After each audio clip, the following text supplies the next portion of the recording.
This is Grandpa and Grandma's home. This is one I remember. Grandpa and Grandma Hamilton. Oscar and Grace Hamilton. 150 Charles Street.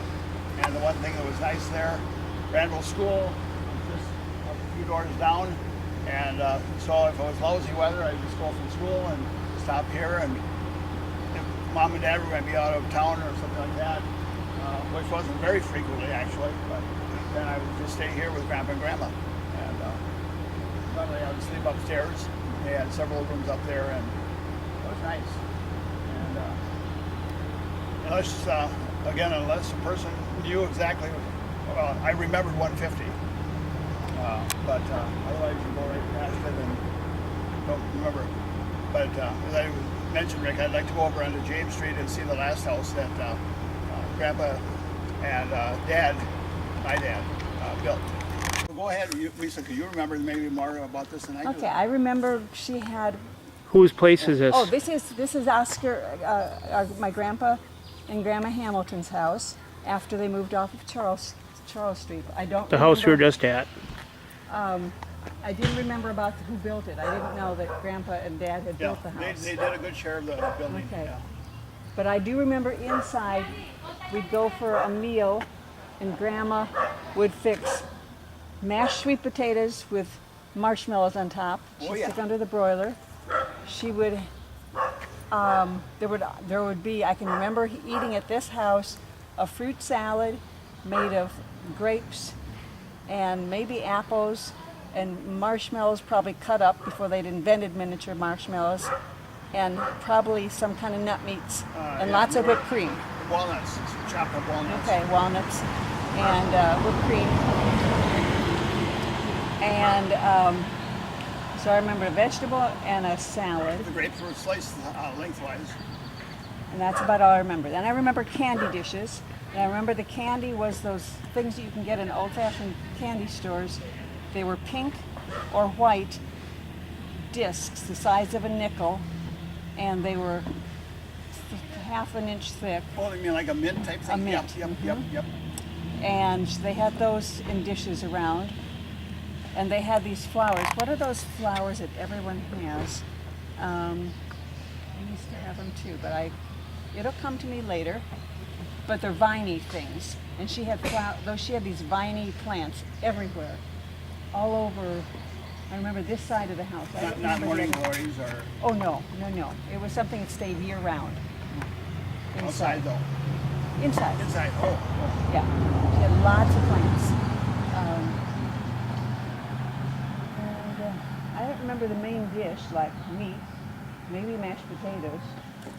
A lot of mashed potatoes. Yeah.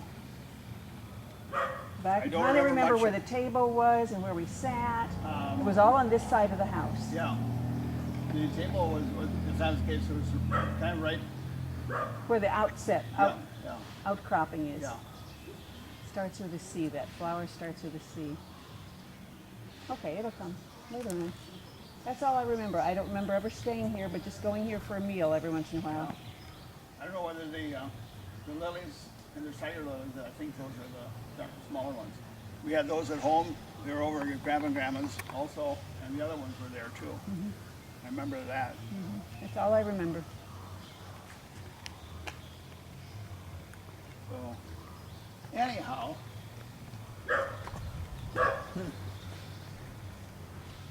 I see all the grain things right down, and then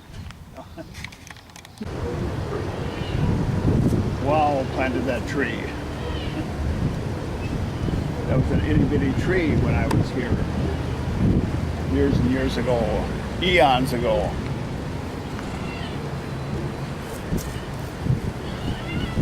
Anyway, the public library.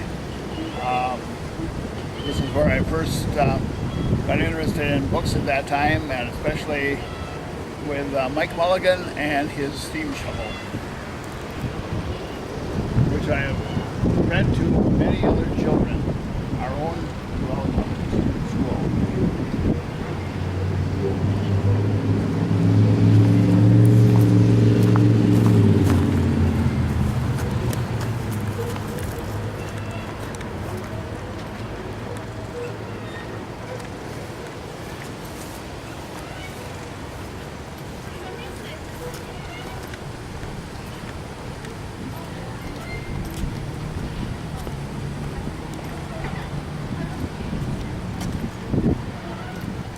my recollection, actually, was that the door was here, going up steps and then inside, right where that window is now. I know it faced the street. I know this other section that's been added on was not there at the time.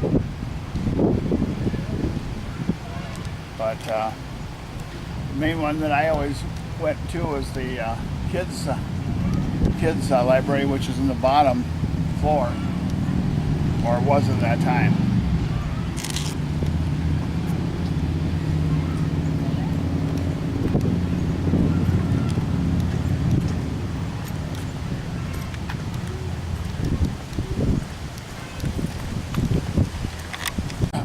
We're at Cutler Park in Waukesha.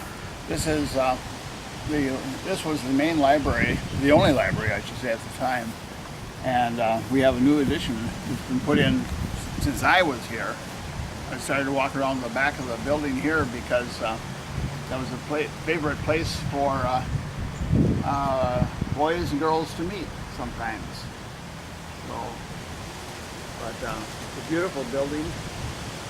Another thing that I remember also about Cutler was, and we'll go through that in a little while, there's a cannon down here, and I love to get on the cannon. A good share of the time that I would do that would be Mom and I would come down with a picnic lunch for Dad anyway, and he would walk up from National Parks, which was down about 2 blocks, and we would have a picnic lunch out here in the park. And I would go over and sit on the cannon and pretend I was shooting that thing, and that's kind of a neat memory.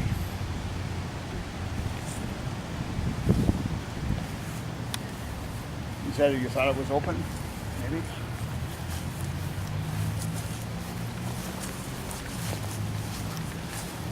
One thing I believe I remember anyway, there's a mound over here, which I believe is an Indian burial mound. Seems like I remember those at the time also. Well, I know in the city history there was lots of them. Yeah.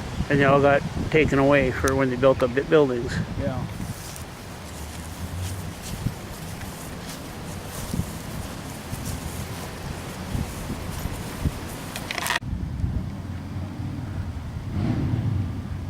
Potawatomi.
I guess I remember that.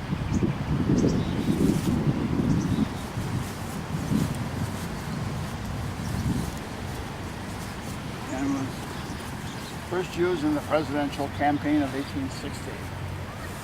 Called the rail splitter, being in the campaign the name given to Abraham Lincoln during his canvass for president.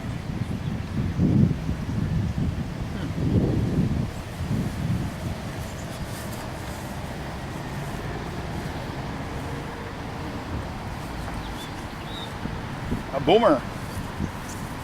And then the best of all that I enjoyed.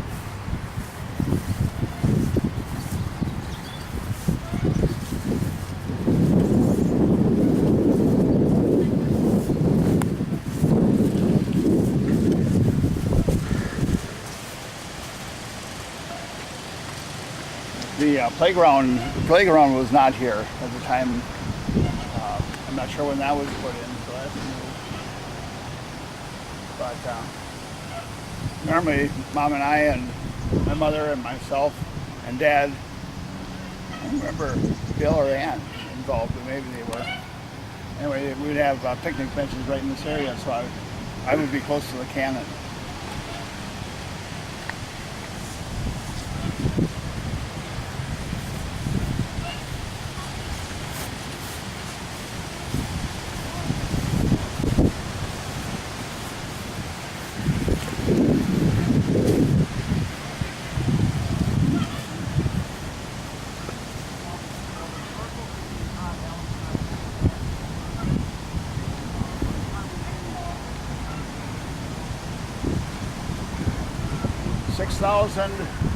Six thousand 450 pound cannon.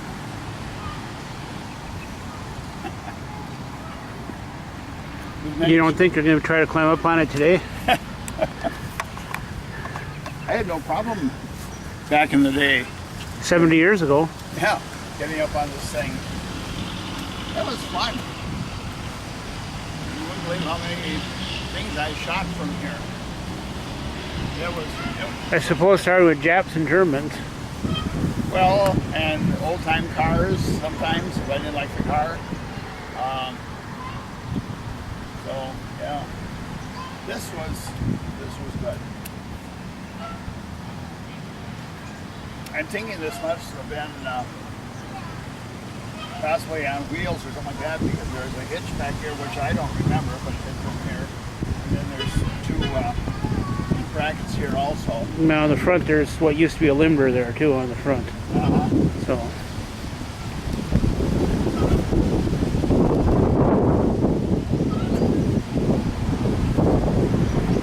no, I don't think I would try getting up there today.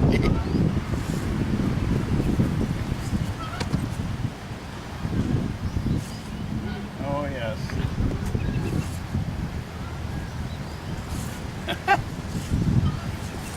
Oh boy.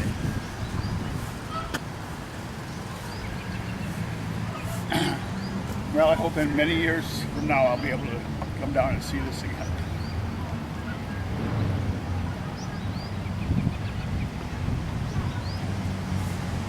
I'm pretty sure that when I look at the front of the library, Rick, that I see a new block in there. it looks like that's probably where the doors were. Yeah. And I think I remember that when I was a kid. There were still steps there, but you couldn't go in. Yeah.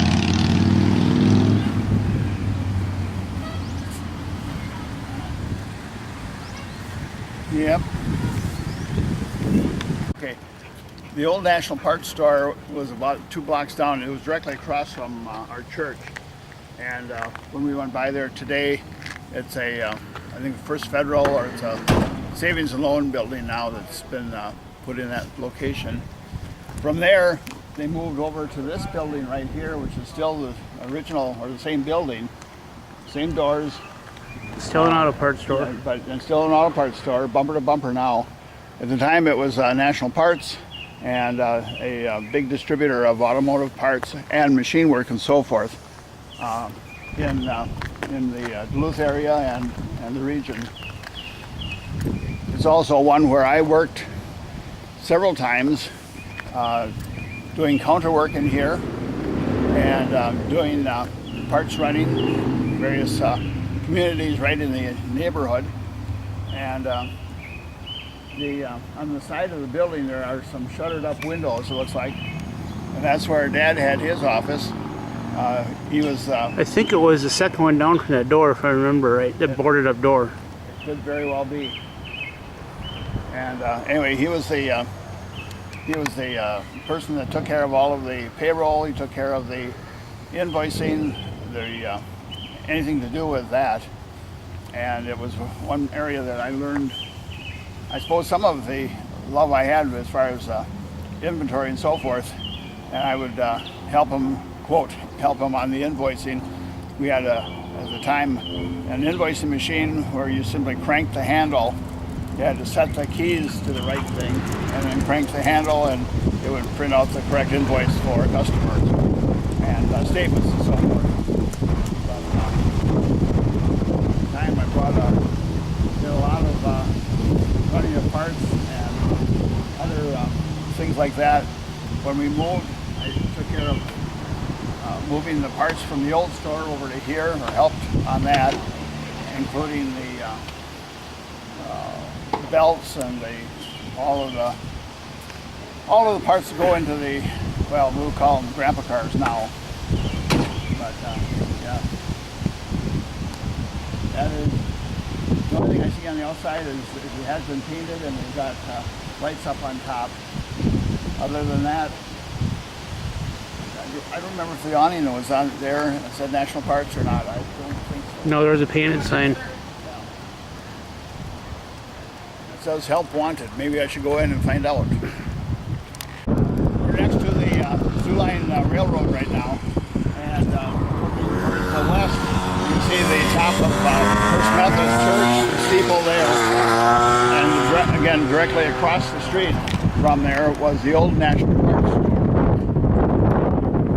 Station on the other side here. I think it's still the same one that was here at the time. I don't remember about the mobile station here. The new national parks now from where we are is down the street here on Pleasant Street, and you can see that, as well as the old Sioux Line Depot is over here. And I don't know, I spent hours and hours and hours at the